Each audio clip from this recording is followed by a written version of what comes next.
کے متعلق چند باتیں آج میں عرض کروں گا۔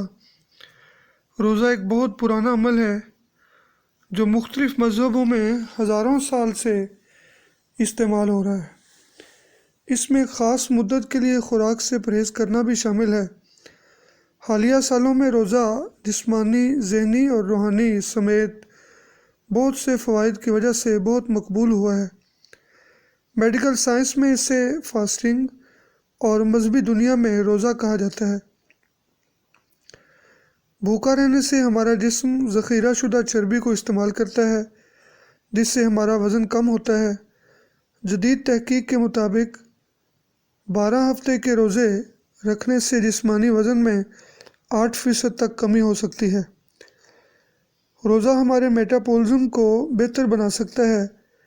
جب ہم روزے میں ہوتے ہیں تو ہمارا جسم زیادہ ہیومن گروتھ ہارمون پیدا کرتا ہے، جو کہ پٹھوں کی مقدار بڑھانے اور جسم کی چربی کو کم کرنے میں مدد کرتا ہے۔ ہائی میٹابولزم کو منظم کرنے میں مدد کرتا ہے، جس کی وجہ سے ہمارے جسم کے لیے کیلوریز جلانا آسان ہو جاتا ہے۔ روزہ بلڈ پریشر کم کرنے کے لیے بھی مفید ہے۔ ہائی بلڈ پریشر دل کی بیماری کا خطرہ ہے۔ ایک تحقیق میں بتایا گیا ہے کہ 1 ماہ میں روزہ رکھنے سے سسٹولک بلڈ پریشر کو mmHg 12 تک کو، ڈائسٹولک بلڈ پریشر کو mmHg 8 تک کم کیا جا سکتا ہے۔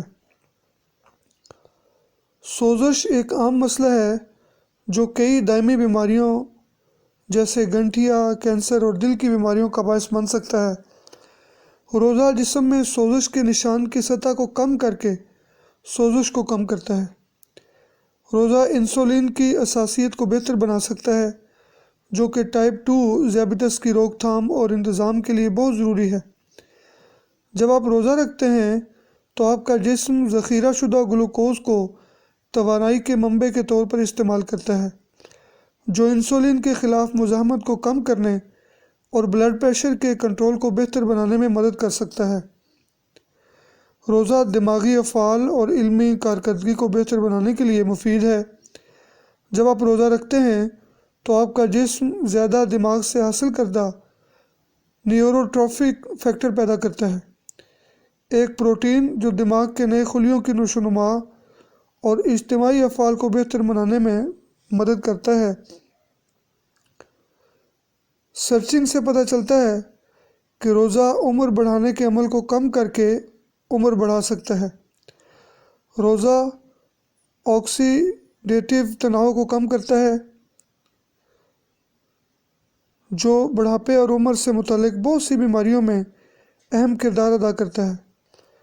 روزہ رکھنے سے قوت مدافعت بہتر ہو سکتی ہے۔ جب ہم روزہ رکھتے ہیں تو سفید خلیے جسم میں پیدا ہوتے ہیں جو انفیکشن اور بیماریوں سے لڑنے میں مدد کرتے ہیں۔ تحقیق سے پتہ چلتا ہے کہ روزہ رکھنے میں کینسر کے خلیوں کی نشوونما کو کم کرنے اور کیموتھراپی کی تاثیر کو بڑھانے میں مدد ملتی ہے۔ روزہ نیند کے معیار کو بہتر بنا سکتا ہے۔ جب ہم روزہ رکھتے ہیں تو ہمارا جسم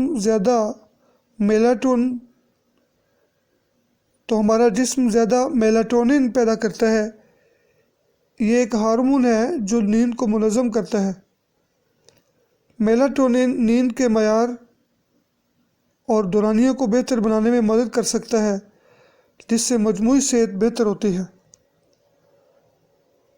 مریض پر روزہ فرض نہیں ہے۔ اس کی تائید جدید میڈیکل سائنس بھی کرتی ہے۔ اس ضمن میں یہ مشاہدہ کیا گیا ہے کہ چند امراض میں مرض کے باوجود روزہ رکھنا مضر صحت اثر بھی رکھ سکتا ہے، جیسے ہائی بلڈ پریشر کا ابھی ذکر ہوا کہ اس میں مفید ہے، لیکن اس میں یا دل کے امراض میں بعض مریضوں کو ادویات دی جاتی ہیں جو خون کو پتلا کرنے والی ہوتی ہیں، لیکن روزہ رکھنے سے پانی کی کمی اور پھر اس سے خون گاڑھا ہوتا ہے اور مریض کو نقصان بھی ہو سکتا ہے۔ اس لیے مریض اپنے جسمانی معالج یعنی مستند ڈاکٹر صاحب اور روحانی معالج یعنی اپنے مذہبی علماء سے رہنمائی لے کر روزہ رکھیں۔